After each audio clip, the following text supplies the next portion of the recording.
Be me, Ava, HR Director. Today, reviewing resumes for our new software engineer position. Stack of qualified candidates on my desk. Notice immediately that about 70% are male applicants. Rolls eyes so hard they practically fall out of my head. Here we go again with the boys' club trying to infiltrate our progressive workspace. Decide to do what I always do. Create two piles. One for female candidates, one for male candidates. Female pile gets thorough review and consideration. Male pile goes straight into the thanks but no thanks category. This isn't discrimination, this is equity in action. Men have had their turn for literally centuries. Time for women to have their moment. Just finished tossing another male resume when Julian from accounting walks into my office. He's been here for about 5 years, decent enough worker, I suppose. But he has that entitled male energy that just grates on my nerves, always questioning processes, always thinking he knows better. Today, he looks particularly agitated about something.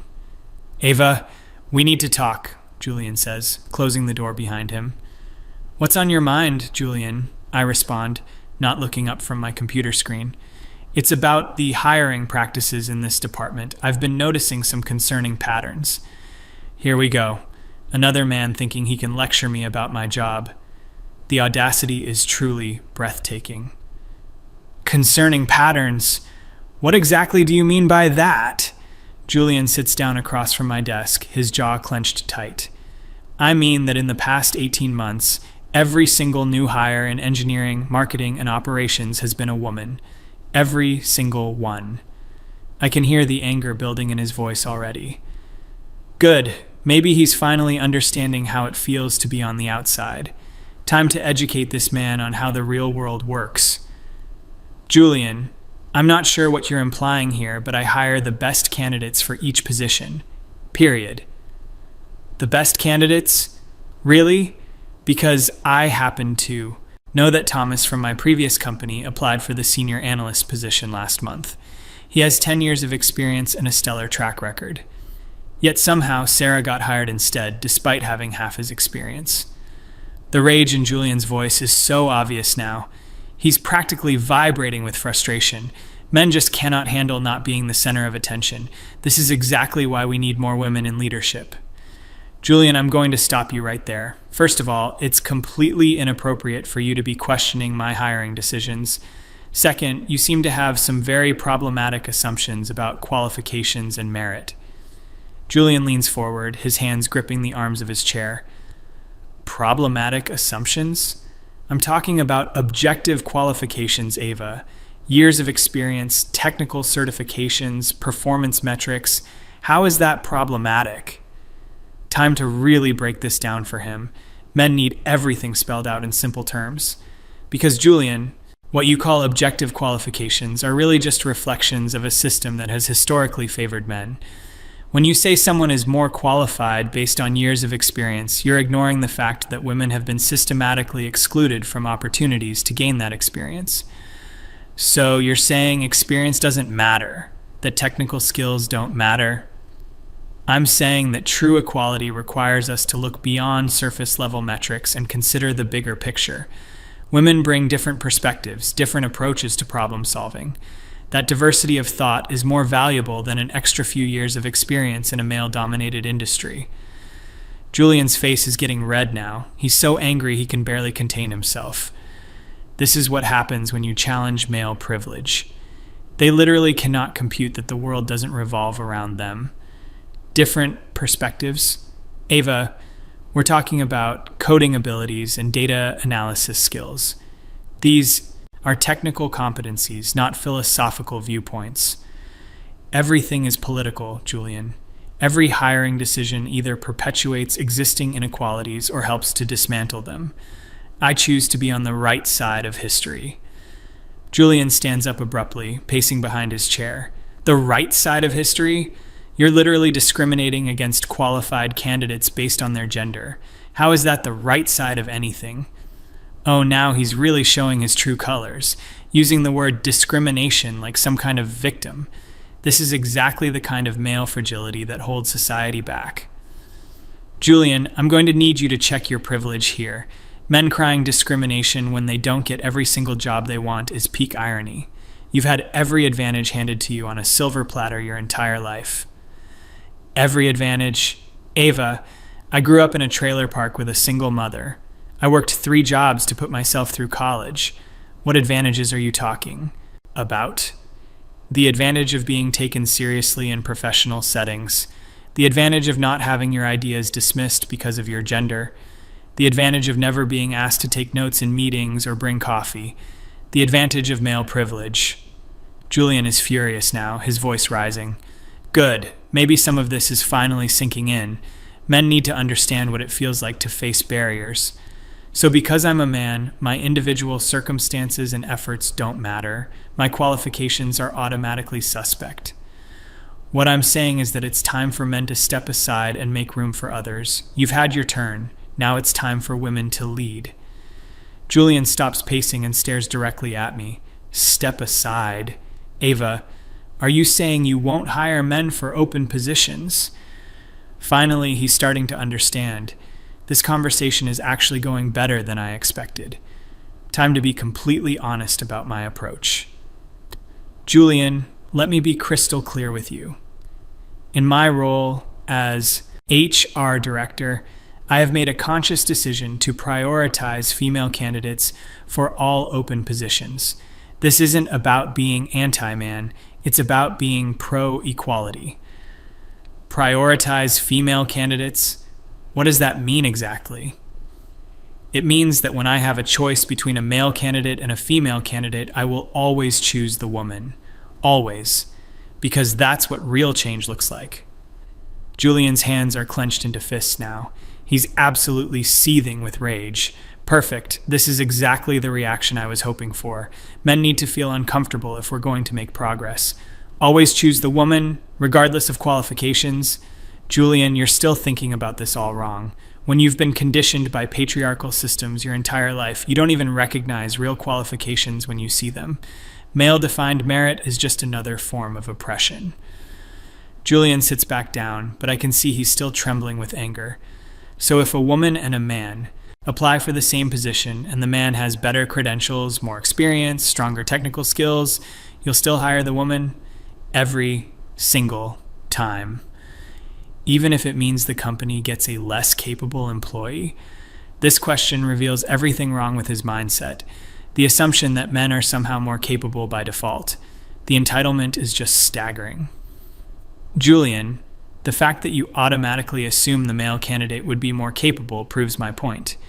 You've internalized these biases so deeply that you can't even see them. I didn't say male candidates are automatically more capable. I'm talking about specific scenarios where one candidate has objectively better qualifications than another. And I'm telling you that your definition of objectively better is contaminated by centuries of patriarchal thinking.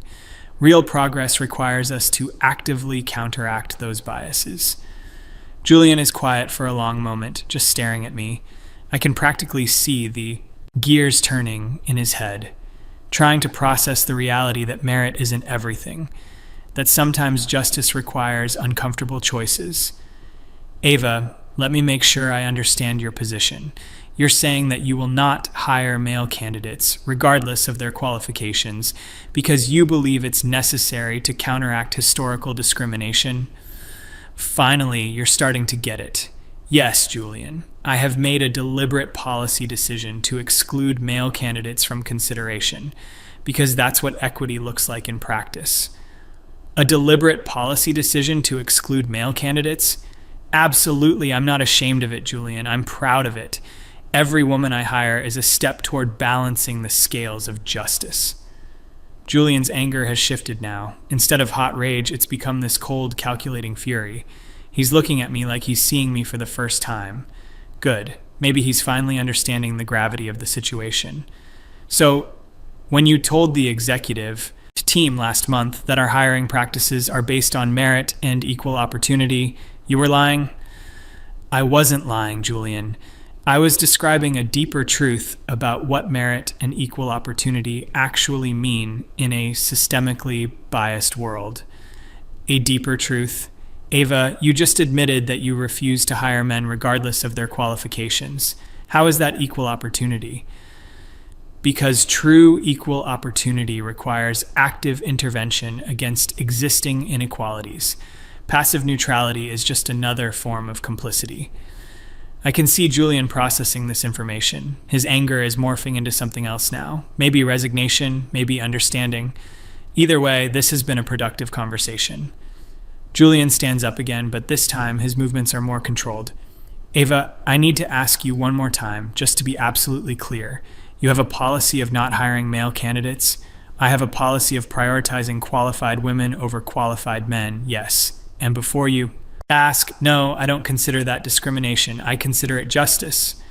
And this is something you've been doing consistently since you became HR director. Consistently and intentionally. It's one of the things I'm most proud of in my career. Julian nods slowly, like something has finally clicked. Maybe he's starting to see the bigger picture. Maybe he's beginning to understand his role in perpetuating inequality. Thank you for being so honest with me, Ava. This has been very enlightening. I hope it has, Julian. Real change requires difficult conversations like this one. After Julian leaves, I feel energized in a way I haven't in months. Finally, someone is asking the right questions. Even if he was angry, at least he was engaging with the real issues. Most men just stick their heads in the sand and pretend everything is fine. Spend the rest of the day feeling productive and purposeful. This is why I took this job, to make a real difference in people's lives, to create opportunities for women who have been overlooked for too long. 2 weeks later, Julian requests another meeting.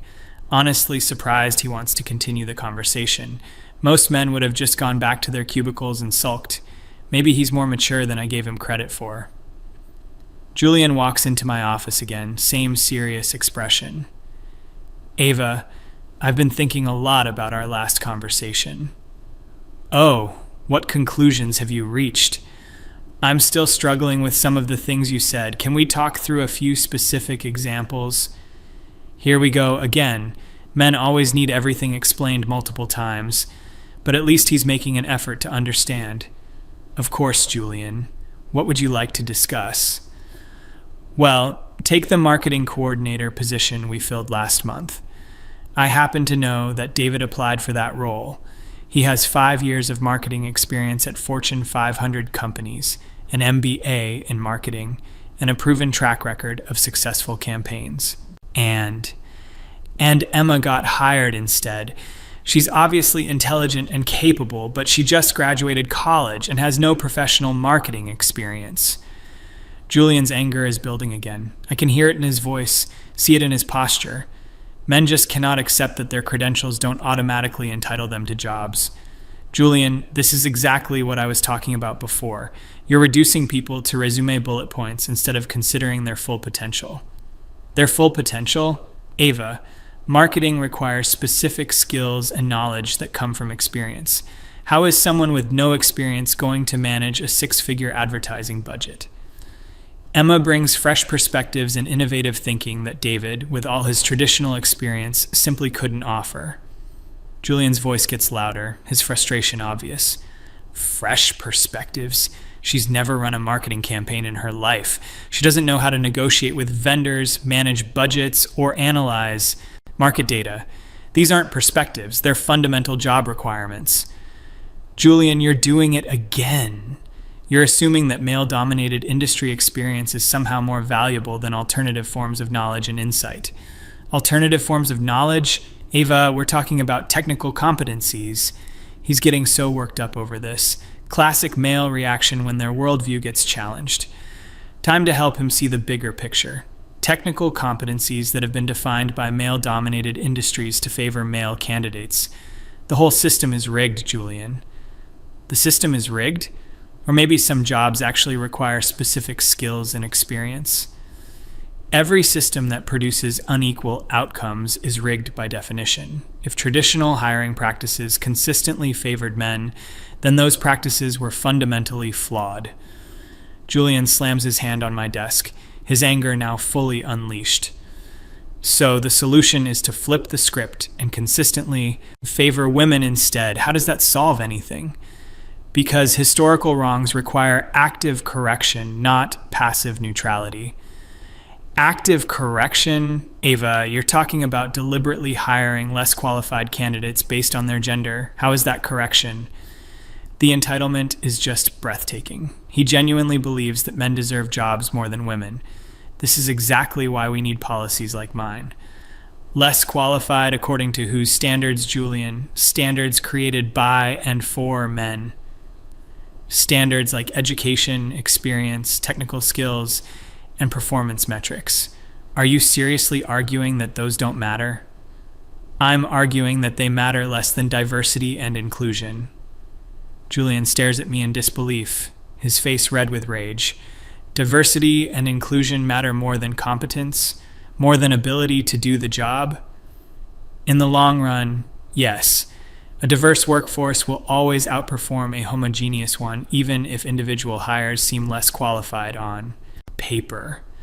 Less qualified on paper? Ava, we're talking about real-world skills and capabilities. Julian is absolutely furious now. Exactly the kind of reaction I expected. Men simply cannot handle losing their privileged position. Julian, I think you need to step back and examine why you're so emotionally invested in maintaining the status quo. Emotionally invested? I'm concerned about the company hiring the best possible candidates for each position. The best possible candidates according to biased metrics designed to favor men. Biased metrics, like relevant work experience and demonstrated skills, like metrics that systematically undervalue the contributions and potential of women. Julian goes quiet for several minutes. I can see him trying to process everything. Maybe some of this is finally getting through. Change is never comfortable, especially for privileged groups. Ava, let me ask you something else. What about legal liability? What do you mean? I mean, aren't you worried about discrimination lawsuits? If someone can prove that qualified male candidates are being passed over because of their gender, now he's trying to scare me with legal threats. Typical male intimidation tactic when logical arguments fail. Julian, discrimination law is designed to protect historically disadvantaged groups, not to preserve existing inequalities. Actually, Ava, discrimination law protects all groups. Title VII specifically prohibits employment discrimination based on sex, regardless of whether the victim is male or female. Legal technicalities aside, no court is going to side with men claiming discrimination in a historically male-dominated industry. Legal technicalities, these are fundamental civil rights protections. Julian's anger is reaching new levels. He's practically shaking with rage. This conversation is really getting to him. Julian, I think you're missing the forest for the trees here. We're talking about social justice, not legal technicalities. Social justice? Ava, you just admitted that you have a blanket policy of not hiring men. How is that justice? It's justice because it addresses centuries of systematic exclusion of women from the workforce. By systematically excluding men from the workforce, by creating space for women to finally have the opportunities they deserve. Julian stands up and starts pacing again. His fury is palpable. Good. Maybe he's starting to understand what it feels like to be marginalized. Ava, do you realize what you're saying? You're admitting to systematic discrimination against an entire group of people based solely on their gender. I'm admitting to systematic correction of historical injustices. That's not correction, that's revenge. It's not revenge, Julian. It's equity. Julian stops pacing and looks directly at me. Equity? You keep using that word. I don't think it means what you think it means. Equity means providing different levels of support to different groups to achieve equal outcomes. Equal outcomes achieved through unequal treatment? Exactly. Julian stares at me like I've grown a second head. Men really struggle with complex concepts like equity and justice. They're so used to everything being handed to them. Ava, let me make sure I understand your position completely. You believe it's appropriate to discriminate against male job candidates in order to achieve what you consider equitable outcomes? I believe it's appropriate to prioritize female candidates to counteract historical discrimination. And you're comfortable with the fact that this means qualified men won't be hired. I'm comfortable with the fact that qualified women will finally get the opportunities they deserve, even if those women are less qualified than the men you're rejecting, even if those women have been systematically prevented from gaining traditional qualifications by a biased system. Julian nods again, that same calculating look in his eyes. Maybe he's finally starting to see the bigger picture. Understanding injustice requires intellectual honesty. Thank you again, Ava. This has been very educational. I hope it helps you understand why change is so necessary. After Julian leaves, I feel even more confident in my approach. These conversations are exactly what we need more of. Even angry men engaging with social justice issues is progress. At least he's not just dismissing everything outright. 3 more weeks pass. Notice Julian has been acting strange lately, more quiet than usual, keeping to himself. Probably still processing our conversations. Change is never easy for people in privileged positions. Then, one Tuesday morning, I get a call from Rebecca, our CEO. Ava, I need you in the conference room immediately. Her tone is unusually serious, probably wants to discuss the diversity metrics I've been tracking. Walk into the conference room expecting a routine meeting. Instead, find Rebecca, Thomas the CFO, and David from legal all sitting with grave expressions. Julian is there too, looking oddly calm. Immediately sense something is wrong. Ava, please have a seat, Rebecca says. Julian has brought some very serious allegations to our attention. Look at Julian with confusion. What could he possibly be alleging? Our conversations were private and completely appropriate. I'm not sure what Julian thinks he's alleging, but I'm happy to address any concerns. Rebecca slides a small recording device across the table. Julian has provided us with recordings of conversations he had with you regarding your hiring practices. My blood runs cold. Recordings? When did he record our conversations? This feels like a complete violation of trust. Recordings? Rebecca, I had no idea Julian was recording our private conversations. That seems highly unethical. The ethics of the recordings aside, Ava, we need to address the content. Julian, please play the relevant portions. Julian presses play on the device. Suddenly, my own voice fills the room. I have made a deliberate policy decision to exclude male candidates from consideration. Every woman I hire is a step toward balancing the scales of justice. I will always choose the woman. Always. Feel my face burning with embarrassment and rage. This was a private conversation, taken completely out of context. Julian manipulated me into saying things that sound worse than they are. Rebecca, those statements need to be understood in their proper context. Julian and I were having a philosophical discussion about equity and justice in hiring. Thomas leans forward, his expression stern. Ava, you clearly state that you have a policy of excluding male candidates. There's no context that makes that legally defensible.